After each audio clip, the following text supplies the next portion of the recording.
رات گئے جنرل فیض حمید نے جو ایک آرمی چیف کی دوڑ ہے اس میں دبنگ انٹری دی ہے، اور ساتھ ہی ساتھ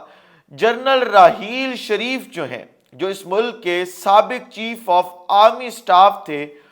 وہ بھی ان ایکشن ہوئے ہیں، جس کے بعد امپورٹڈ حکومت کی جو صفیں ہیں ان میں بوکھلاہٹ ہے اور بے چینی ہے، اور ساتھ ہی ساتھ کپتان جو ہے عمران خان، اس نے بھی ان کے لیے ایک اور سرپرائز تیار کر لیا ہے۔ اس سرپرائز کے حوالے سے بڑی اہم اپڈیٹس آپ تک پہنچانی ہے، اور پھر میجر عادل راجہ جو ہے، وہ آپ کو پتا ہے کہ رات کو بڑے اہم انکشافات کرتے ہیں، انہوں نے بھی ایک بڑا اہم انکشاف کیا ہے۔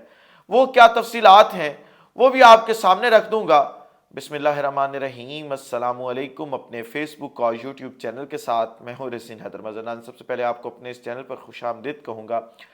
ناظرین، رات گئے بڑے بڑے کھڑاک ہوئے ہیں اور بڑی بڑی خبریں سننے کو مل رہی ہیں۔ سب سے بڑی خبر جو آپ کے ساتھ شیئر کرنی ہے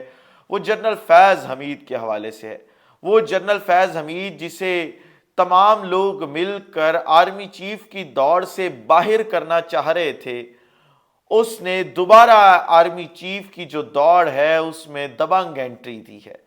اور اب ایسا لگ رہا ہے کہ وہ جو ایک محاورہ ہے نا کہ جسے اللہ رکھے اسے کون چکھے، اور اس وقت وہ جملہ فیض حمید پر فٹ بیٹھتا ہوا دکھائی دے رہا ہے۔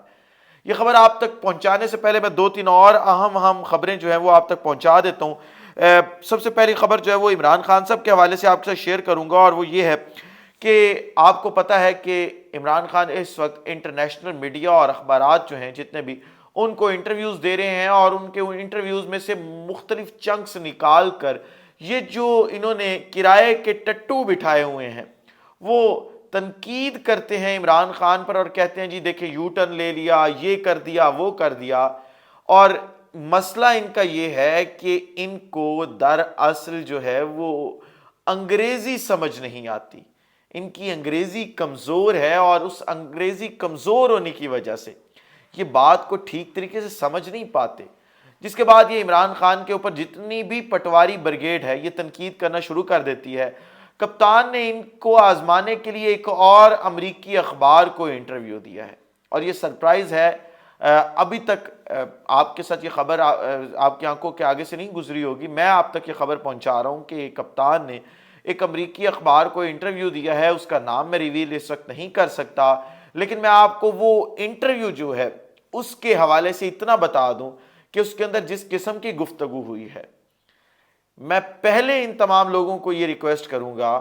کہ آپ ایک اچھی ڈکشنری خرید لیں، یہ ایک اچھا ٹرانسلیٹر رکھ لیں، کیونکہ آپ کو وہ انٹرویو بالکل سمجھ نہیں آئے گا، اور اس کے لیے آپ کے پاس اگر اچھی ڈکشنری نہیں ہوگی اور اچھا ٹرانسلیٹر نہیں ہوگا تو آپ ایسے ہی دھکے کھائیں گے جیسے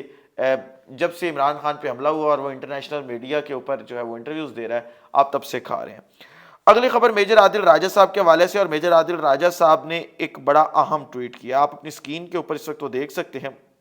میجر عادل راجہ صاحب لکھتے ہیں جی کہ سرکاری اور پرائیویٹ برین واشنگ، یعنی بریکٹ کے اندر لکھتے ہیں ذہن سازی، فیکٹریاں فل کیپیسٹی پر چلنا شروع ہو گئی ہیں۔ آج سے آپ کو مختلف طریقوں سے مسلسل باور کروایا جائے گا کہ عمران خان میں کچھ خاص بات نہیں، اور ارشد شریف کی شہادت اور عمران خان پر قاتلانہ حملے کی تحقیقات کو مشکوک بنا کر دفن کرنے کی کوشش کی جائے گی۔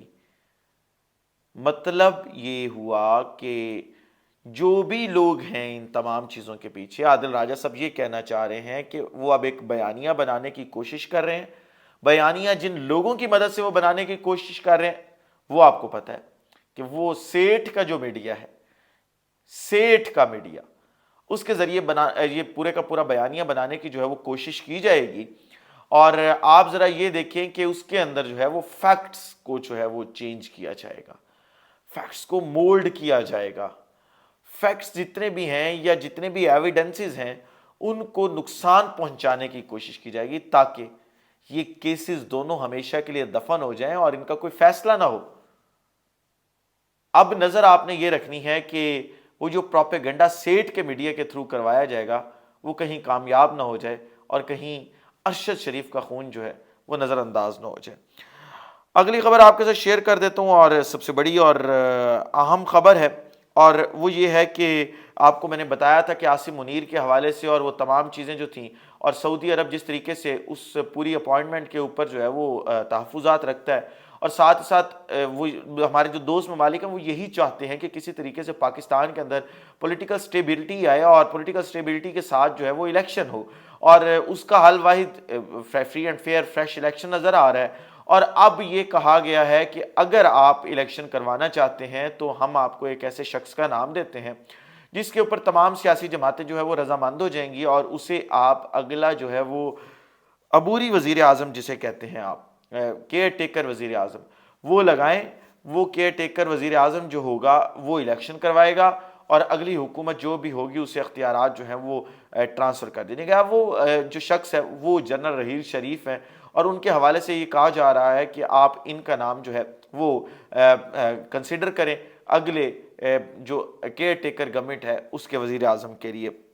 ساتھ ہی پھر جب یہ بات ہوئی تو عاصم منیر صاحب کے اوپر کیونکہ مسلسل تنقید ہو رہی تھی، اور تنقید کے علاوہ ہٹ کے جو ہے وہ ان کے اوپر کنسنسس ڈیولپ نہیں ہو رہا تھا، تو یہ چیز جو تھی وہ ڈیلے ہوتی چلی جا رہی تھی۔ اب ڈیلے ہونے کے اندر فائدہ کس کو ہو رہا ہے؟ فائدہ ڈائریکٹلی ہو رہا ہے فیض حمید کو۔ وہ فائدہ اب آپ کیسے کہیں گے کہ آپ کہیں گے کہ میں شاید ہوا میں یہ بات کروں، ایسا بالکل نہیں ہے۔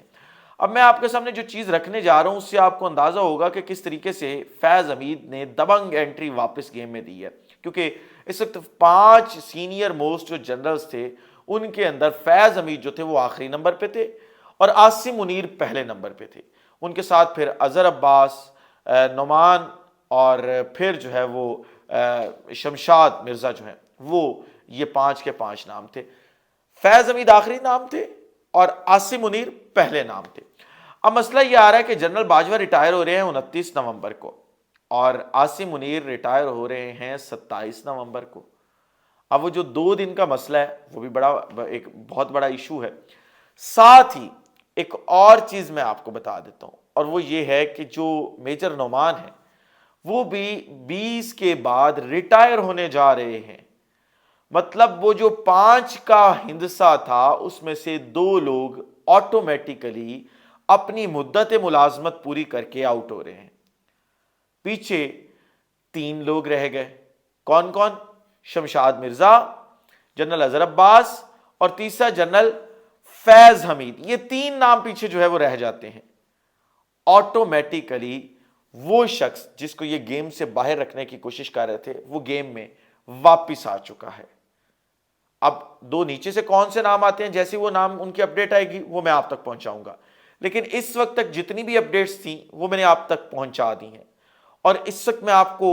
یہ بتا رہا ہوں کہ ہو سکتا ہے کہ جنرل فیض حمید جو ہیں وہ دبنگ انٹری تو دے چکے ہیں، نئے آنے والے آرمی چیف یا چیف آف جوائنٹ سٹاف ہو سکتے ہیں، اور اس کا فیصلہ جو ہے وہ اگلے 1 سے 1.5 ہفتے میں ہو جائے گا۔ اس وقت سے مجھے اجازت دیجیے، اپنا خیال رکھیے، اپنے ارد گرد کے لوگوں کا خیال رکھیے، وطن عزیز پاکستان کا خیال رکھیے۔ اس وقت عزیز پاکستان کا اور آپ تمام لوگوں کا اللہ حامی و ناصر ہو۔ پاکستان زندہ باد۔